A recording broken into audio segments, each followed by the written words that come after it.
magkaroon tayo ng pasimulang panalangin. Pwede po ba bawat isa sa atin ay magkaroon po ng pakikipag-ugnay sa ating Diyos ngayong umaga. Sama-sama tayo dumulog sa ating Diyos. Sa bawat nangyayari sa buhay natin, mayroong layunin ng Diyos. Ilapit po natin ang ating mga puso sa ating Panginoon at magkaroon tayo ng personal na panalangin sa umaga nito. Hallelujah. Let's start to pray.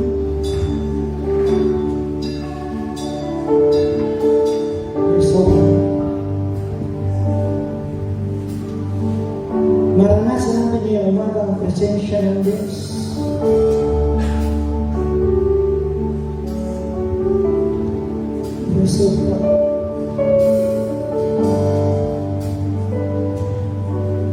Panalangin ng pasasalamat,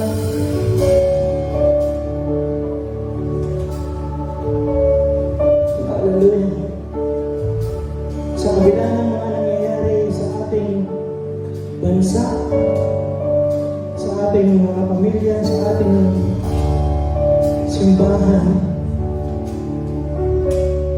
laging mayroong dahilan ng Diyos. Naniniwala tayo na ang presensya ng Diyos ay kasama natin ngayong umaga. Sabi ng Bible, 2 or 3 gather. Sabi niya, in my name, nandun siya sa pinaglalagyan. Narito ang ating Panginoon. Maramdaman natin ang kanyang presensya. Start to pray. Hallelujah. Dakilang Diyos na aming Ama, naririto po kami sama-samang nagpupuri, lumuluwalhati sa iyong dakilang pangalan. At sa umaga ito, bayaan mo, O Diyos, na makita mo ang puso ng bawat isa sa amin. Pagnanasa po namin na ikaw ay sambahin sa Espiritu at katotohanan. Pagnanais namin na matinig ka ngayong umaga, bayaan mo, O Diyos, na magkaroon kami ng malalim na pagsamba sa umaga. Marinig mo ang daing ng iyong mga anak. Makita mo ang sitwasyon ng bawat isa sa amin. Naniniwala ka. Meron siyang sasabihin ngayon sa bawat isa. Naniniwala kami na may sumang salita na magpaparaka sa amin ngayong umaga. Meron pag-asa na makikita namin o Diyos ngayong umaga. Dahil ikaw yung Diyos na hindi nagkukulang. Ikaw yung Diyos na hindi nagbabago. Ikaw yung Diyos na gumagawa ng himala sa bawat araw ng aming mga buhay. Hallelujah.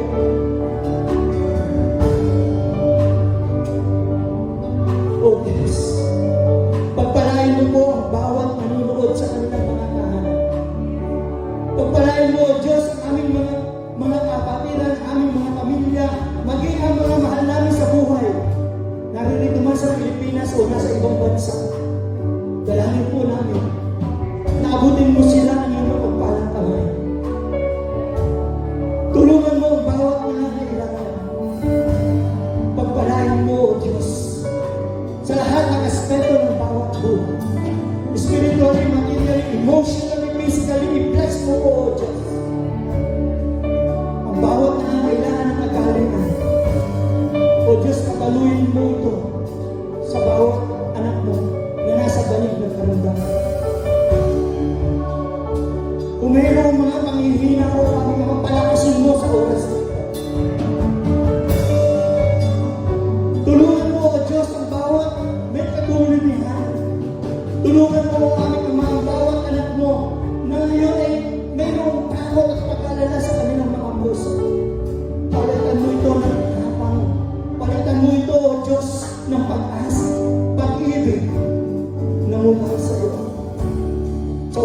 ito.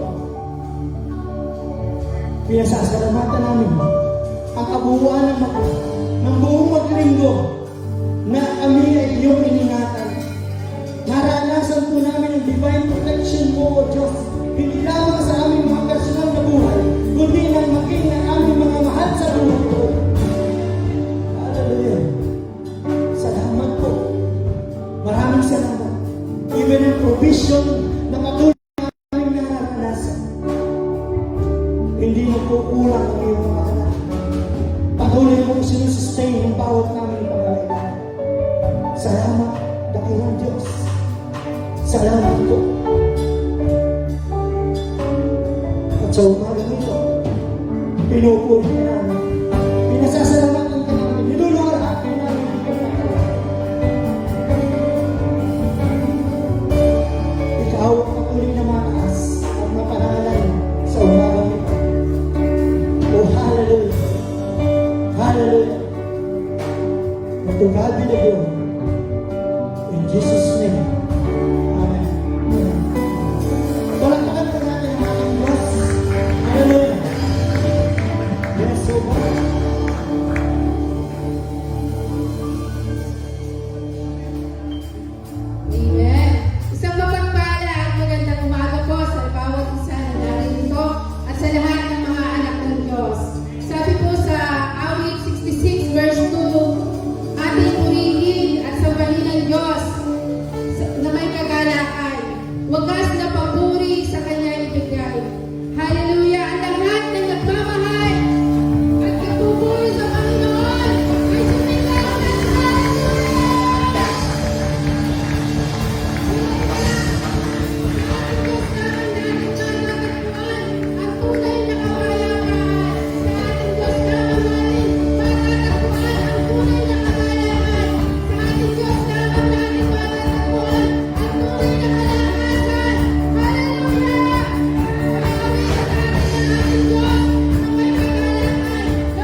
nila ang masaganang biyaya ng Diyos sa ating pagsamba sa Espiritu at katotohanan.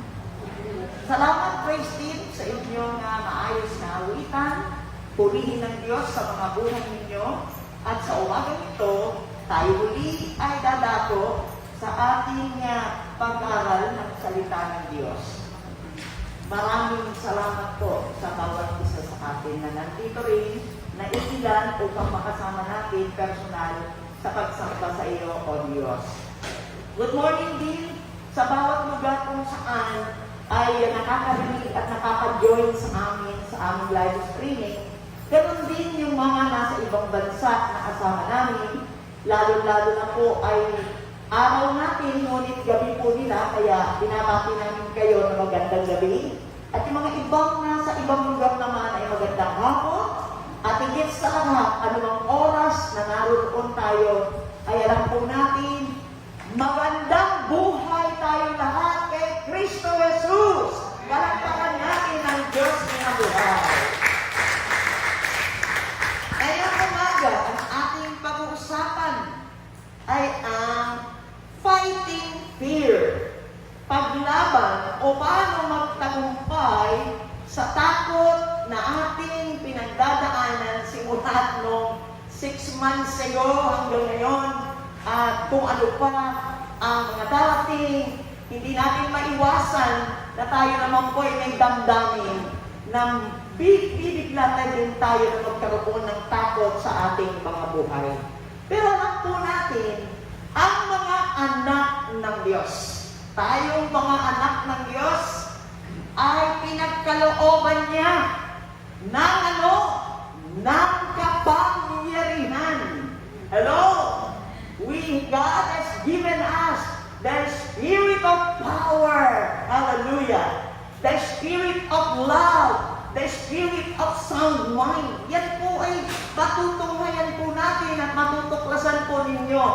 In addition to my verses in 2 Timothy 1:7, sabi nga niya, pinagkalooban ko kayo ng espiritu ng kapangyarihan, espiritu ng pag-ibig at kahusayan upang mapagtagumpayan natin, malabanan natin ang takot na dumarating sa buhay ng mga anak ng Diyos.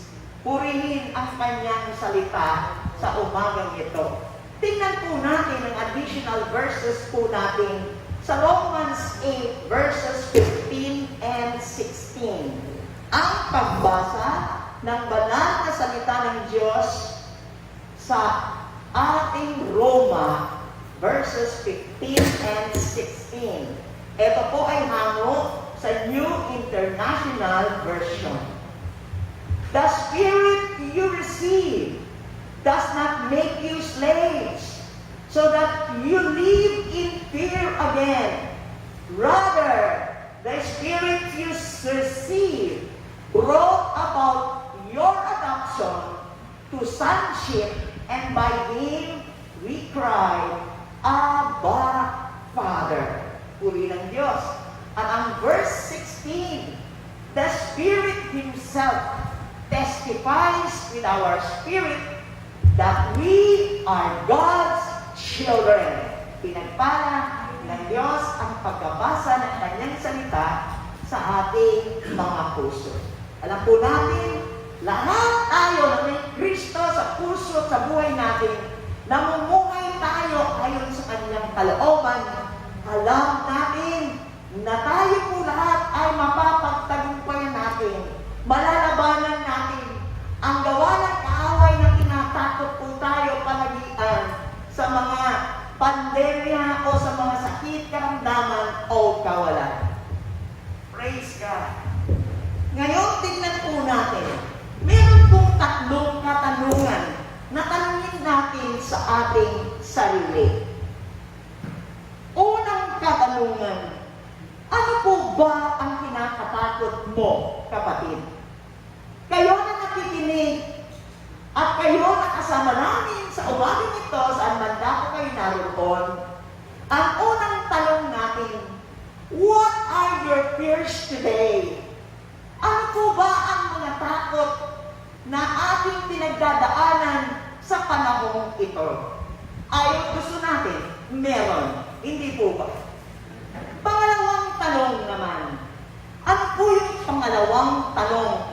Kung meron kang takot nga na pinagdadaanan, why are you so fearful in your life? Why God? Bakit ganyan ka na lang natatakot sa iyong buhay? Why? That is the word, why po? Are you so fearful in your life?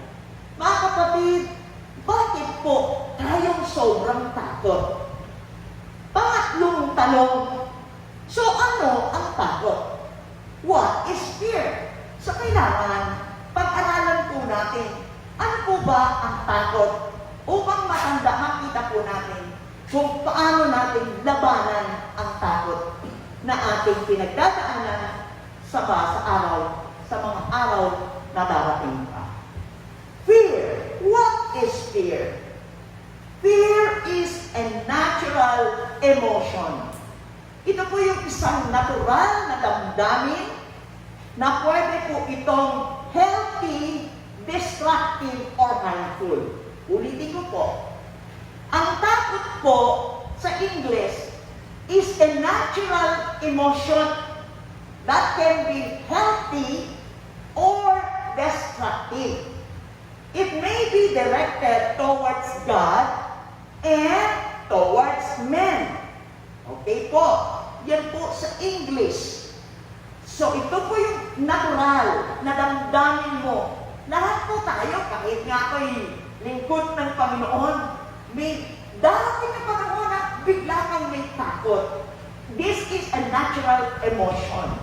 Pwedeng magiging healthy, unhealthy, destructive, or harmful. Pwede po. Okay. So, tingnan po natin ang dalawang klase ng takot. There are two kinds of fear. Okay? Sa lahat po na nagsusulat, umaasa po tayo na masundan po natin ang ating pag-aaral sa araw na ito o sa gabi sa inyo. There are two kinds of fear. May dalawa pong klase ng takot. Ang una po ay healthy fear. Yung pong healthy. Okay? Malusog. Amen po. Healthy fear. Ano ang ibig sabihin ng healthy fear? Ang ibig sabihin ng healthy fear ay it keeps us from sin. Ang healthy fear, nilalayo niya tayo sa kasalanan. Praise God. Amen? Pagka ang fear mo ay may banal na pagkatakot, tama po, pag may banal na pagkatakot ka sa Diyos, takot ka talaga magkasala. Tama po. Can you relate? Takot ka talaga magkasala. Pag ikaw may takot sa Diyos, this is healthy fear, iingatan ka. Lalayo ka sa kasalanan. Amen? Praise God. So ano pa? And causes us to exercise caution, dangerous situation. Alam nyo, pagka tayo po ay healthy fear, inag-iingat po tayo na magkaroon ng pagkakasala sa Diyos. Takot po tayo. Ang English po niyan, and causes us to exercise caution in dangerous situation. Sa mga panganib na sitwasyon ng buhay, tayo po'y nagkakaroon ng control, hallelujah, mag-exercise tayo, magtimpi, para tayo po ay hindi magkakasala. Yun po ang healthy fear. It keeps us from sin and causes us to exercise caution in dangerous situation. Number 2, ano ang pangalawang klase ng takot? Yan. Salamat po sa bawat isang nagsusulat at dyan sa kahanan. Unhealthy, destructive fear. Okay. Tingnan po natin ang difference ng unhealthy, destructive fear. Ang ibig sabihin po, mga minamahal ko, it keeps us in bondage, okay? And prevent us from fully serving God. In short, it produces slavery. So, tingnan natin, ito po ay tayo ay magiging alipin. Alipin, pagka po sobrang takot natin, ay magiging alipin po tayo doon sa pinakakatakutan natin. At higit sa lahat, ito na po yung pumakadlang sa ating lahat para hindi tayo makapaglingkod ng todo-todo sa Panginoon Diyos. Tama po ba ngayon? Lalo na sa panahon ito, di po ba? Napakaraming takot. Mga nagiging dahilan na hindi tayo fully serving God. Lalo na sa panahon ito. But anuman panahon ang pagdadaanan natin, we must continue to fully serve God. Whatever happens, tayo na mga anak ng Diyos na may kapangyarihan, we have to move forward to serve God fully, at lalo na sa panahong ito. Palakpakan po natin ang Panginoon. Yun po. Tingnan niyo po, napoproduce po ang slavery. Nagiging tayo alipin. Ano ang kinakatakutan mo ngayon? Yan ang magiging alipin, yan ang magiging slave mo, magiging slave ka sa takot mo kung ano man yung kinakatakutan mo. Puri ng Panginoon. So, tingnan natin yung sinasabi sa Hebrews 2:15, NIV, para makita po natin kung ano talaga ang gusto ng Diyos sa mga anak niya. Hebrews 2:15, ganito po ang nakasaad. And free those who all their lives were held in slavery by their fear of death.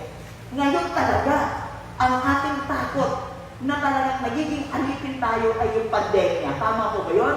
Fear of death, fear of infection, fear of virus. Ang dami po nating kinakatakutan. Pero tayo po ay nagiging slave by the fear of death. Pero ano ang gusto ng Diyos? And free those who all their lives were held in slavery by their fear of death. Ano ang ibig sabihin ng talatang yan? Ang Diyos, gusto niya po ang bawat isa sa atin. Tayo mga anak ng Diyos. Kayo po na mga anak ng Diyos na may Kristo sa puso at papatuloy na pinaglilingkuran ng Diyos. Alam niyo po ba ang gusto ng Diyos? Na tayo po ay lumakad ng may kalayaan. Hello? Tayo po naglilingkod ng may kalayaan na walang takot anumang bagay. At tayo po ay lumaya sa lahat ng destructive fears. Makalaya po tayo sa lahat ng mga unhealthy, destructive, harmful fears. Ano ang example ng destructive, unhealthy fears or harmful fears? Such as, eto po, fear of lack. Ano po yung ibig sabihin ng fear of lack? Yung takot ka dahil sa kawalan. Wala ka. Amen? Wala ka. Wala kang pagkukunan. Takot ka doon sa kawalan. Ano pa? Fear of failure. Gusto rin ng Diyos na tayo makalaya sa fear of failure. Takot tayo na pumalpak. Ano pa? Fear of rejection. Hallelujah. Gusto po niya tayo makalaya sa fear of rejection. Hindi ka nila gusto. Amen? Hindi. And disapproval. You are disapproved by people. Fear of disapproval. Fear of sickness, lalo na sa panahon ito. Meron po tayong takot sa sakit at karamdaman na talagang dumarating biglaan sa ating mga buhay. Ngayon, makikita mo siya malusog, malakas. Bigla, nakikita mo na wala ng kalusugan at kalakasan. Those are fears of our weaknesses. And fear of the future. Takot tayo kung ano ang mangyayari sa hinaharap. At fear of the unknown and many fears na talagang natatakot po tayo. Those are example of unhealthy, harmful, destructive fears. Kung meron tayo niyan, mamaya makikita natin kung paano natin labanan. Amen? Paano natin mapagtagumpayan yung destructive fears na ating pinanggit sa umagang ito. Okay. So yan po ang good news. Ano po ang good news? Ang good news po, gusto ng Diyos, lahat tayo ay makalaya. Gusto ng Diyos sa mga anak niya ay lumakad ng may kalayaan, na may kapayapaan, na may kasaganaan at malaya sa lahat ng takot, lalo na ang takot ng kamatayan. Praise God! Palakpakan natin ang Diyos na bukas. Yan ang good news. Ay lahat ay may good news ngayon. Gusto ng Diyos maging malaya po tayo sa anumang makakatakot, destructive, and of course, harmful, unhealthy fears. Now, sa Roman number 2, tignan natin. Eto na po tayo. Paano natin labanan? How to fight bondage-producing fears. How do we fight? Eh diba ang ating pong paksa? Fighting. Amen? Salamat. Matatapang ang anak ng Diyos dapat. Amen? Paano natin labanan? Ang fears natin, yung bondage, yung bang nagiging tayo ay alipin doon sa takot na yun. Paano natin labanan? Ang fear of death, fear of COVID-19, fear of lack, fear of the unknown, fear of the future. How do we fight bondage-producing fears? Yan. Tatlong bagay lang po ito. Number 1, fight fear with God's presence. Okay? Fight fear. Lahat po tayo at yung nakikinig at nakikisamba, nagwa-watch sa amin ngayon. Hello? Ano man yung takot mo ngayon, ito na po, paano mo labanan? Hindi po natin maiwasan kung minsan na meron po tayong biglang pagkatakot, lalo na sa panahon ito. Number 1, church, fight fear with God's presence. Wow! So, tumayan po natin ang Joshua 1:9. Alam po natin ang salita na ito. Pero pinalalakanan tayo ng Panginoon. Sa Joshua 1:9 NIV, ito po ang isang kautusan na dapat natin laging alalahanin upang mapagtagumpayan ang takot sa panahon ito. Have I not commanded you? Church, hindi lamang po ito para kay Joshua. We are using this for us to be encouraged, to be strong in these times of pandemic. Have I not commanded you? Be strong and courageous. Maging matapang at matatag tayo. Do not be afraid. Do not be discouraged. For the Lord your God will be with you wherever you go. Yun ang maganda. Wherever we go. Saan man tayo pupunta. Pupunta man tayo sa trabaho natin. Pupunta tayo sa church. Pupunta tayo mamalengke. Pupunta tayo kung saan-saan. Pero alam natin, tayo po'y mga anak ng Diyos. May salita ang Diyos sa atin. Nasasamahan niya tayo. Saan man tayo naroon. Purihin ang Panginoon. So, yan po ay laban para sa ating takot na nagaganap sa panahon ito. So, anong ibig sabihin niya? Why? Bakit kaya inutos ng Lord? Bakit inutos ng Diyos sa ating lahat? Tayo na nandito na very few people and all those who are listening with us and joining us in our worship service, be blessed with the Word of God. Bakit niya inutos ito? Inutos niya, why? Because the Lord your God will be with you wherever you go. So you can fight fear with God's presence. Praise God. Okay po? Praise God. Can you find it now? Medyo tumindi na ba? Yung lahat tayo may takot ngayon? God is with us. Kaya lagi ako nagpapadala ng message sa lahat ng mga kasama. God with you all. God with you.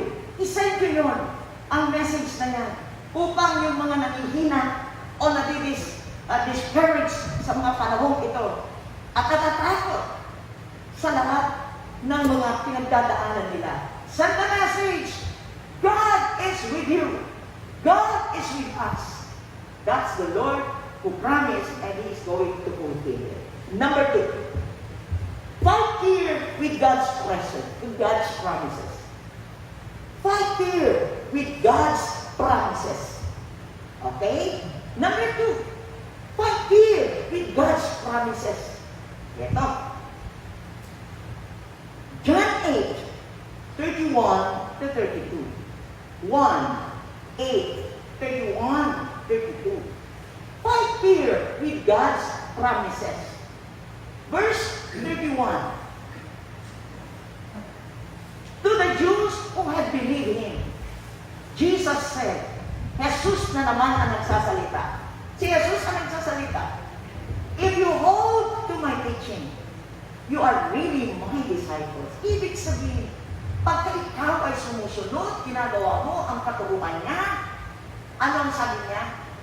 And the truth will set you free. Yung katotohanan po, yun yung salita ng Diyos na ikaw ay sinusunod mo. Kaya wala po tayong takot pag masunurin tayo sa utos ng Panginoon. Yan po yung sinasabi niyang truth. It is the Word of God. At ang katotohanan na sinusunod mo, yan po ang magpapalaya sa ating lahat. Purihin ng Panginoon. Kaya, and then you will know the truth. Ito po, no. Ibig sabihin, you will know my word. You will know my commandments. And that truth and the word will set you free. Wow! So napakahalaga na maunawaan natin ang salita ng Diyos, na ma-recognize natin ang salita ng Diyos by our personal experience. Kailangan natin maranasan ang salita ng Diyos. Bawat isa sa atin, yun po ang mahalaga. Pag naunawaan mo at naranasan mo, makakalaya ka sa anumang fears na meron ka at dumating pa. So ano po ang sabi niya? The promises of God's Word are our weapons to fight fear. Alam niyo po ba? Yung pangako ng Diyos, lahat ng pangako ng Diyos. Alam niyo yung pangako niya? Huwag kang matakot. Every day, 365 days. Kaya sasabihin mo sa sarili mo, huwag kang matakot, busy. Huwag kang matakot. Kasama mo ako. Lagi mong paalalahanin ang salita, ang sarili mo sa salita ng Diyos. That will make you courageous and strong in the Lord. Yan po ang weapons natin. Lahat ng pangako ng Diyos. Kaya nga importante na mag-meditate tayo, aralin ang salita ng Diyos. Meron tayong laging memory verse every day. Kasi yun yung panlaban natin. Those are our weapons. Hello? To fight fear. The truth that will set us all free. Mga minamahal ko, paalaala lang sa nakakalimot. Baka ang bawat araw, huwag na mawagli na hindi natin basahin ang salita ng Diyos. Gaano man ang ating kabisi, gaano man ang ating mga ginagawa. Mahalaga kasi yan po ang panlaban natin araw-araw sa takot na dinadala ng kaaway sa buhay natin. Wala siyang magagawa pag meron tayong panlaban na salita ng Diyos, iiwanan ka niya dahil alam mo ang katotohanan. Takpakan natin ang Diyos. Okay. Now we go. Okay, I'll give you an example. Example na po ito. Kasi na-flash na kanina. Examples of fear and examples of God's promises. Fear of lack. Okay. Yung fear of lack, parang na-copy ninyo. Fear of lack. Amen? So wala ka. Paano mo labanan? Di ba? We fight here with God's presence. We fight here with God's promises. So you must know, naku po, parang wala ka ng budget for the week. So anong laban mo? Philippians 4:19. Matthew 6:33. So alam mo yung pangako ng Diyos. Kasi pag wala kang alam, ulalat ka, sabihin ng demonyo sa iyo. Ay, alam mo naman sa Satanas, tingnan mo, kung tagal-tagal mo na ng Kristiyano, wala kang panlaban. Wala. Kaya talunan. Talunan ng Kristiyano, walang panlaban. Kasi ang pangako ng Diyos, ang panlaban natin sa lahat ng nilalagay ng kaaway sa atin, natakot sa buhay natin dito sa lupa. Lalo ngayon, I am encouraging you to keep memories of the Word of God. Panlaban natin yan. Ayan po, fear of God. Matthew 6:33, Philippians 4:19. Amen? Yan ang panlaban. Number 2, panlaban. The fear of failure. Kaya na, we can defeat fear of lack by what? By the promises of God. We can defeat the fear of failure by the Word of God. We can have success in Proverbs 3:5 and 6. Alam niyo po lahat yan, amen? Unahin ng Diyos, amen po. Alam po natin po yun. Ang Proverbs 3:5 and 6, i-memorize niyo po yan. Kasi pag halimbawa pumalpak ngayon, hindi naman natin sigurado na lagi tayong successful, amen? Okay, gana, may failures din ako. Hello? Kahit kami po na mga pastor, may failures din lahat tayo. Kaya nga mayroong salita ng Diyos. Upang tayo ay mapagtagumpayan natin at magkaroon po tayo ng success. Through the Word of God promises of God. Ano pa? Fear of rejection. Pag ikaw ay hindi gusto, meron ka rin panlaban. Ano? Ito lang po yung sample. Wala, marami po. So, the fear of rejection is Romans 8:31. I'm giving you all those assignments para kayo po ay may gagawin. Pagkatapos nito, you go back and review the Word of God. I-memorize niyo yun. Amen po. Pag kayo naman ay may fear of sickness, edi, pumunta kayo sa Awit 103. Tama po ba yun? Go to Awit 103. Halimbawa, may takot kayo dito sa pandemya. Ang pangako ng Diyos. Hello? Lahat ang sakit, pagagalingin ko. O wala na, tahimik. Amen. Awit 103, verse 3. Pag kayo po ay may takot sa sakit, wow, alam naman natin na sa pamamagitan ng kanyang mga latay, Isaiah 53, verse 4. I'm just giving you more examples upang sa ganon, i-memorize po ninyo. Meditate it day and night.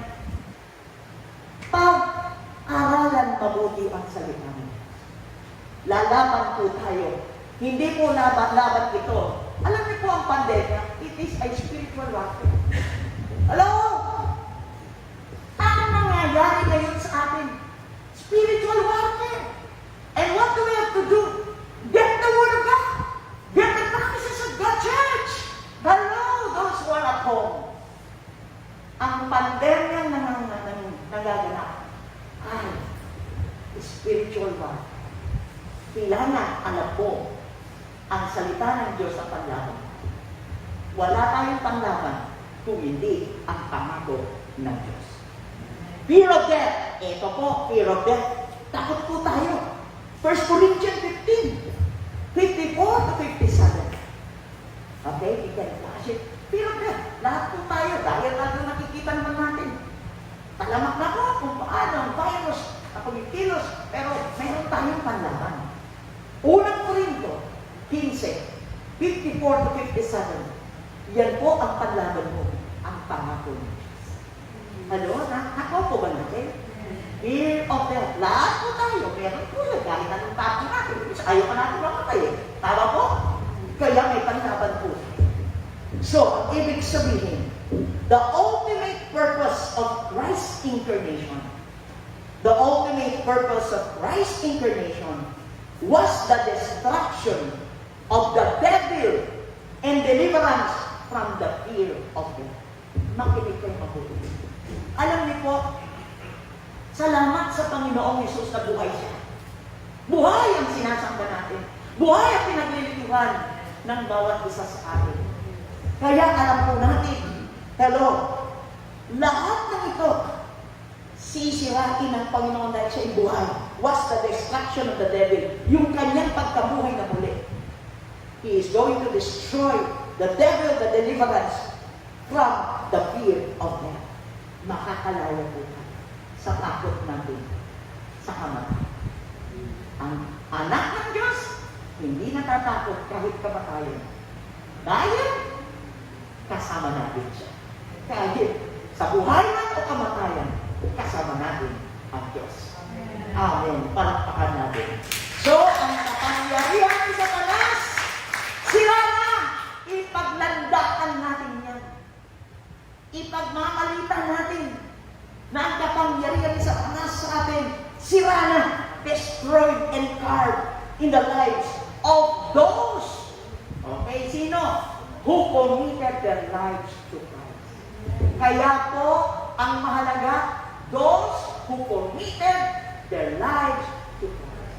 Kaya dapat ang bawat isa sa atin, pati lahat yung ating kasamang nanonood kasama natin, kailangan totoong-totoo italaga ninyo ang inyong buhay kay Kristo Jesus dahil siya ang ating tagumpay sa buhay natin dito sa lupa. Therefore, ang sabi niya, meditate the Word of God day and night. Study the promises of God. Be familiar with the Bible verses, which is the manual of our lives, in order for us to fight any fear with His promises. And the last one, before I conclude, number 3. Fight fear with God's love. Wow! Fight fear with God's love. Ano po yung una? Fight fear with God's presence. Pangalawa, fight fear with God's promises. Ano po yung pangtatlo? Fight fear with God's love.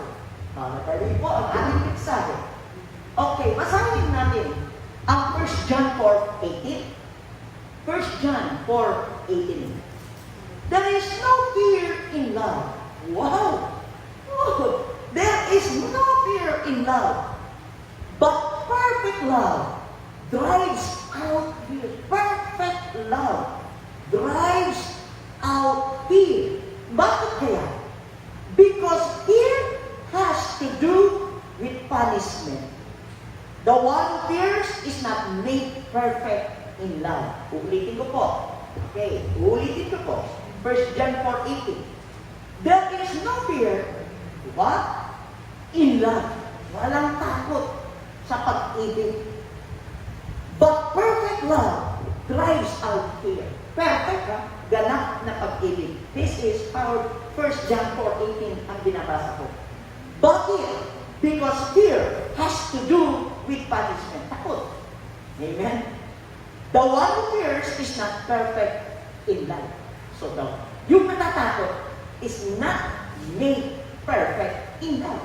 Ibig sabihin, wala pa sa kanyang ganap na pag-ibig ng Diyos. Kaya takot siya. Naku niyo po, takot na takot siya.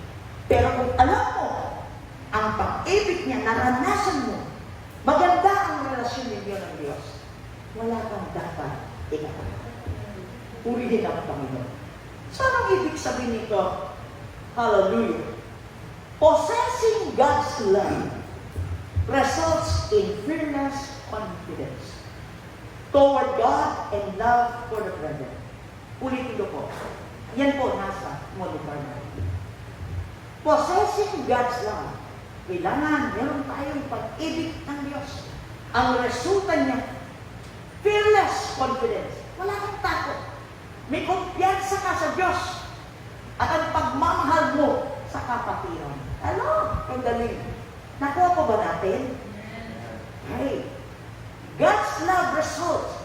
Pag ikaw po ay talagang nasa iyo ang totoong pag-ibig ng Diyos, okay? Nasa iyo, you possess the love of God. You possess the love of God. Listen here.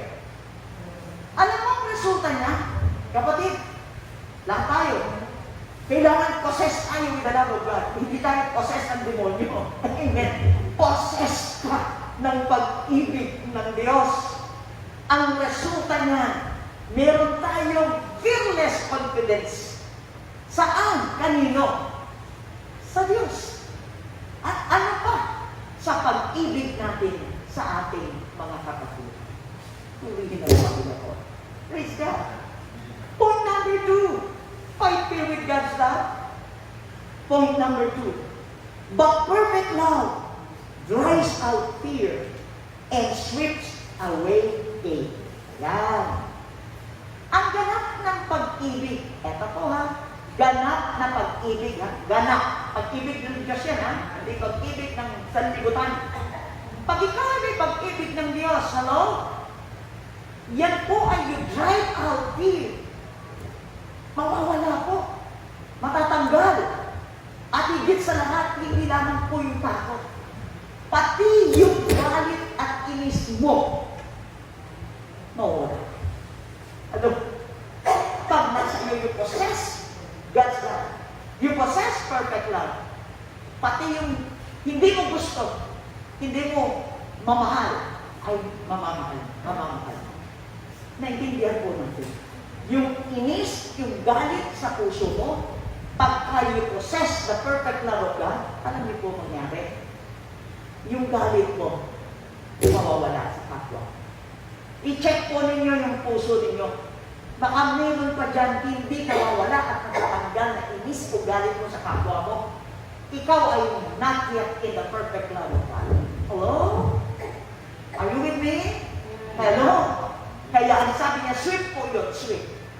S-U-W-E-E. Sweep away hate. It sweeps away hate. Point number 3. Ito na po yung last point. There is no fear of God's judgment. Wala ka nang pinakatakot sa paghuhusga ng Diyos kasi ikaw ay nasa pag-ibig ng Diyos. Sinusunod mo na po ang gusto ng Diyos. Pati galit at inis, nawawala na po sa iyo. Wala ka nang takot sa paghuhusga ng Panginoon. Bakit? Genuine love confirms salvation.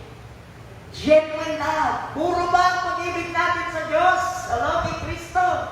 So, ibig sabihin, sigurado ang kaligtasan ng bawat isa sa atin. Hello? Sigurado po tayo sa buhay na walang hanggan. Sigurado po tayo sa kaligtasan natin. Bakit po? Dahil alam po natin, meron tayong totoo, purong pag-ibig na Diyos nang mula sa Diyos ang ating pag-ibig. Hindi pag-ibig po sa mundong ito. Dahil ang pag-ibig sa mundong ito ay laging nagtataglay ng makalaman. Hallelujah. Pero ang pag-ibig ng Diyos at pag-ibig ng Diyos na nasa ating lang, napoposes tayo ng pag-ibig ng Diyos, it even sweeps away hate and drives out our fears. Hallelujah. Maraming salamat. Diyan po ang tatlong how to fight fear. As I review and as I conclude, thank you very much. Una, how do we fight fear once again? How to fight bondage-producing fears? Church, let us review now as I am concluding. Fight your fears. I will fight my fear and let us fight our fear with God's presence. Tandaan mo, sumunod ka sa Diyos. Laging kasama mo siya. Hindi ka niya iwan o papabalik. Number 2, that is, fight your fears with God's promises. John 8:31-32. Gusto niya tayong palayain at lumakad na malaya sa lahat ng hakot na ginagawa ng kaaway.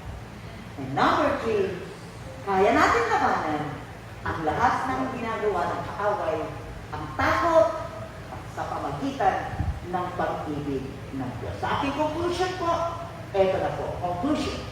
Ito nga number 3. As I am done, freedom from fears starts when we realize how much God loves us. Ulitin ko po ang tatlong bagay sa ating conclusion. Ito na po. Freedom from fears starts when we realize how much God loves us. Lagi mo unawain araw-araw. Laging paggising mo sa umaga, pagtulog mo sa gabi, ina-assure mo ang sarili mo sa pag-ibig ng Diyos. Lord, thank you. Alam ko, mahal na mahal mo kami. Mahal na mahal mo ko at iingatan mo ko. Pangako niyo kung saan man ako naroon. Ngayong gabi sa pagtulog ko, alam ko, mahal mo ko at iingatan mo at magising kami. Magising kami buong pamilya. Malusog at malakas. You have to realize how much God loves us. Mahal tayo ng Diyos. Sobra-sobra. Kompleto. Kaya wala kang dapat ikatakot mga minamahal ko na nakikinig. At sa lahat ng dapat na meron kasama tayo na nagkikinig at sumasamba. Point number 2.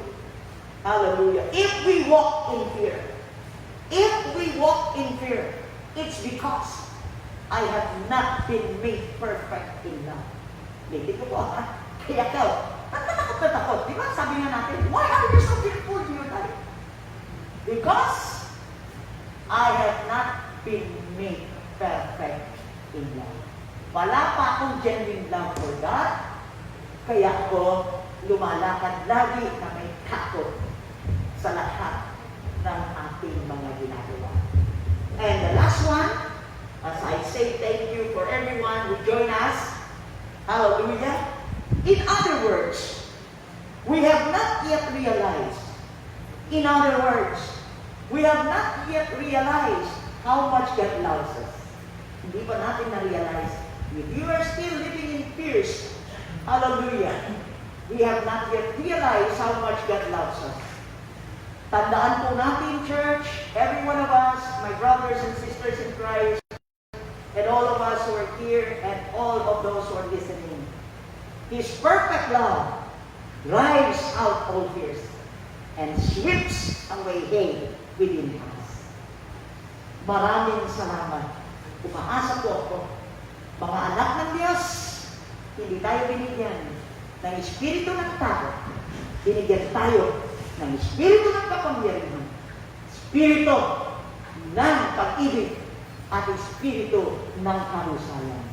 Maraming salamat. Pagpapala ng salita ng Diyos na tayo ngayon ay na-encourage na mapagtagumpayan po natin ang pandemyang ito dahil alam natin kasama natin ang Diyos. Magandang umaga, magandang gabi, magandang hapon, magandang buhay kay Kristo Jesus sa bawat isa sa atin ngayon at magpakailanman. Mahal na mahal ko kayong lahat, pero higit sa lahat, ang Diyos ang tunay na pag-ibig at siya ang totoong nagmamahal sa akin ngayon at magpakailanman. I love you. In Jesus' name. Amen. Nakpakan po natin.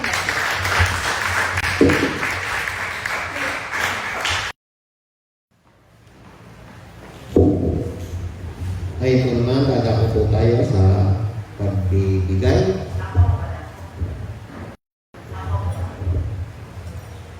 Itas po natin ang ating mga handog at kaloob sa Panginoon. Ang maraming Diyos na makapangyarihan, dakila at banal. Ikaw yung Diyos na nagpapagaling. Ikaw yung Diyos na nagliligtas. Ikaw yung Diyos na nagpapal. Sa kabila ng mga trahedya, mga trial and difficulties na dumadaan sa bawat naming mga buhay, kami ay hindi natatakot, hindi kami nag-aalala. Dahil ikaw ang Diyos na nagliligtas. Ikaw ang Diyos na nagpapala. At ikaw ang Diyos na nagpapagaling. Maraming salamat sa mga pagpapala na ibinibigay mo sa amin. Narito po ang aming mga handog at kaloob. Gamitin mo ito. Nawa ito ay magamit para dumami pa ang maligtas at makakilala sa iyo. Dalangin pa rin namin, pagpalain mo ang mga bawat naming mga buhay at gamitin mo ito ayon sa kalooban mo at marami pa ang mga kaluluwa na maligtas. Maraming salamat po. Pinupuri ka namin, pinasasalamatan. Ito po ang aming samot dalangin sa pangalan ng aming Panginoon Jesus ng ating sabi na Amen.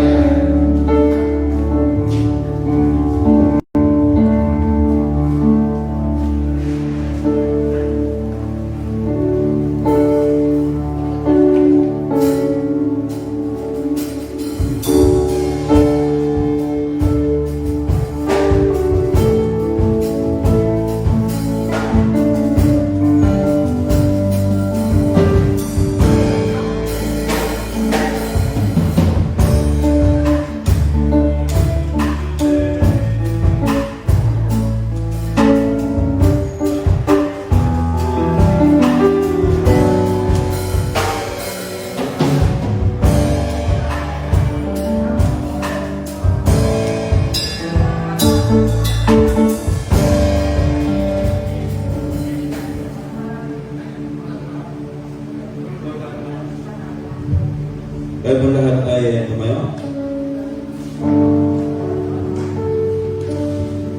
Aming Ama, maraming salamat sa iyong katuruan sa umagang ito. Salamat sa ikaw yung Diyos na patuloy na aming sandigan. Hindi kami dapat matakot sa anumang bagay sa aming mga buhay. Sapagkat ikaw ang kasama namin. Walang sino man ang maaaring makadaig at makatayo sa amin kung ikaw ay kasama namin sa aming araw-araw na buhay. Aming Ama, maraming salamat at patuloy na inalis mo na ang lahat ng takot sa aming mga buhay. Inalis mo na ang lahat ng pangamba, ang lahat ng paalalahanin.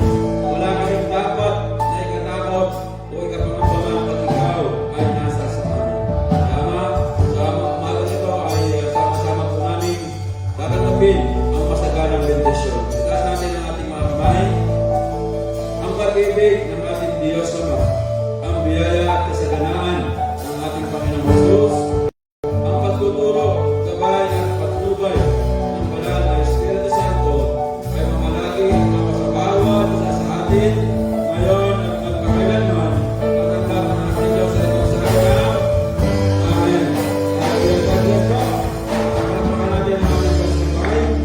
At kita tayo muli.